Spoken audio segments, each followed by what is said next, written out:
I got to spend 24 hours with a $1 million dog. Now, unless you've been living under a rock, you know that the Chipwich 3.0 is the hottest item in the tech world today. But its steep $1 million price tag has raised a few eyebrows. So we're going to run a series of tests to see which dog is worth your money. The $1 million Chipwich, the $10,000 Klondike model, or this $1 garbage dog that we got off of Amazon. First up, the camera test. Which dogs take the best photos and videos? As you'd expect, the $1 million dog excelled in this category. Pretty much every video and photo of her looked great, no matter the lighting, saturation, resolution, or pixel count. She looks adorable in everything she does, so if you want to buy the Chipwich 3.0 just for the camera, you will not be disappointed.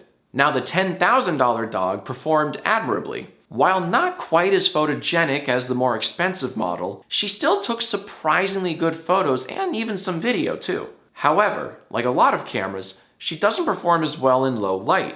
At nighttime, she gets weirdly aggressive and territorial, often looking downright ugly. So if you're considering the $10,000 dog, just make sure to photograph her in broad daylight and you'll be fine. Now, the $1 dog just sucked. In virtually every single photo and video, she looks like a fat goblin. Pictures look cheap, they look ugly, and keep in mind, these are the pictures I could get of her. Because half the time she'll run away and hide from the camera as if she doesn't want to be photographed, which frankly, I don't blame her at all. If I looked like her, I wouldn't want a camera near me. So when it comes to the camera department, Sunday gets a 0 out of 5. Next up is the trick test. How many tricks can each dog perform? As expected, the $1 million dog comes packed with preloaded tricks. The Chipwich 3.0 can roll over, sit, lie down, and high five.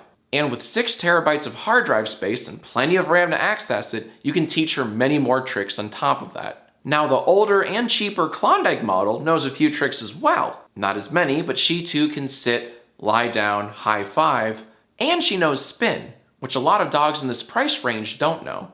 The $1 dog barely knows how to lie and sit down.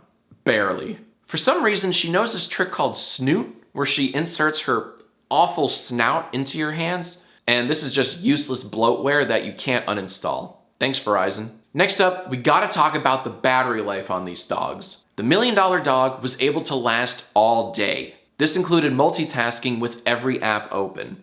Only after many hours of heavy use did she finally tucker out. So if you're looking for all-day battery life, it'll only set you back $1 million. Annoyingly, the $10,000 dog has way worse battery life, only giving us a few minutes of rapid energy before crashing. It's important to remember that this is an older model and battery life does decrease over time. The dollar dog's battery life is abysmal. Whenever her battery level is low, she hides, which is often. So every time we wanted to recharge this dog's battery, we had to find it first and then drag it out and say, "Bad dog, bad dog, bad, bad." Now let's talk AI. Each dog comes with some form of AI pre-installed, so how well do they adapt and learn on their own? We had high expectations for the $1 million dog, but she surpassed even those. It only took her a few minutes before she told us when she had to go out. That high-pitched whimper means she has to poop very badly, and she tells us this 6 times a day. Now, the $10,000 dog has a slightly more subtle approach. When she had to go out, she learned to circle around the back door to alert us. Not quite as useful as the high-pitched whining, but for the cheaper model, that's not bad. The $1 dog actually learned to get worse. In our 24 hours, she learned how to berate me for pets, which was so annoying that I actually had to take her batteries out after a while. Just a very bad dog. Next up is the Nord test. We're gonna see how each dog uses today's sponsor, NordVPN. Oh, brilliant. The $1 million dog is using NordVPN to connect to a Canadian server so she can watch all the Spider-Man movies on Netflix. Good girl. And the $10,000 dog is using Nord's threat protection security to block malicious websites and intrusive ads. Good girl. You get 1,000 treats. And the $1 dog bricked my computer somehow. Bad, bad dog. bad! I wonder if they know that when you use my link, you get a huge discount plus a free month. And if you sign up now to celebrate Nord's anniversary, you have the chance to get 3 more months for free. Or some lucky folks will even get a whole extra year for free. Now, let's see if these dogs know where to go. Good girl! The $1 million dog went to nordvpn.com/Jack, link in the description. And she gets a 30-day money-back guarantee. Good girl! And the $10,000 dog also went straight to nordvpn.com/Jack. That's pretty good for a budget $10,000 dog. And the $1 dog somehow lost a game of Minesweeper on easy mode.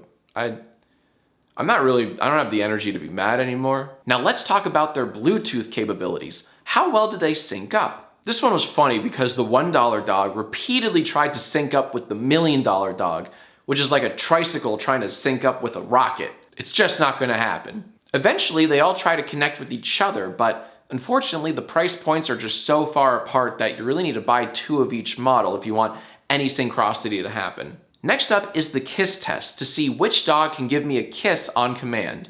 It should be no surprise here that the $1 million dog excels like a champ. No lag and great response time. The $10,000 dog, though cheap, can still give very good kisses. And what a shock, the $1 dog doesn't perform very well here. She will only give you kisses on the forehead. She, for some reason, refuses to kiss on the face. And this is just one of many bugs and quirks that you'll find in a $1 dog.